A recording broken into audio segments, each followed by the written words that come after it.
মানে স্পিকার, এখানে মূল বিষয় এটি হচ্ছে যে বাংলাদেশের মানুষ আমাদেরকে দায়িত্ব দিয়েছে তাদের স্বার্থ দেখার জন্য। আমাদের দলের অবস্থান থেকে আমরা একটি স্লোগান ব্যবহার করি, সেটি হচ্ছে যে বাংলাদেশ ফার্স্ট বা বাংলাদেশ প্রথম। মালয়েশিয়া ও চীন সফরে দেশ ও জনগণের স্বার্থকে সর্বোচ্চ গুরুত্ব দিয়েছেন বলে জানিয়েছেন প্রধানমন্ত্রী তারেক রহমান। আজ শনিবার জাতীয় সংসদের বাজেট অধিবেশনে তিনি বলেন, আমি আমার অবস্থান থেকে দেশের মানুষের স্বার্থ নিয়ে কথা বলেছি এবং সেই স্বার্থ রক্ষা করার চেষ্টা করেছি।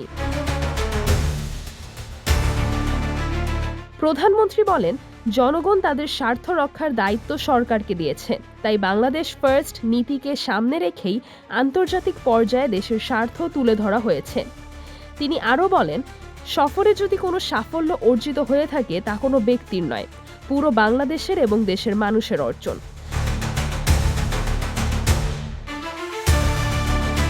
সংসদে বিরোধী দলীয় নেতাসহ সব সদস্যের সহযোগিতা ও উৎসাহের জন্য ধন্যবাদ জানিয়ে প্রধানমন্ত্রী বলেন, দেশের কল্যাণে সবাইকে একসঙ্গে কাজ করতে হবে। সিজরাতুল আভা, দৈনিক আওয়ার বাংলাদেশ।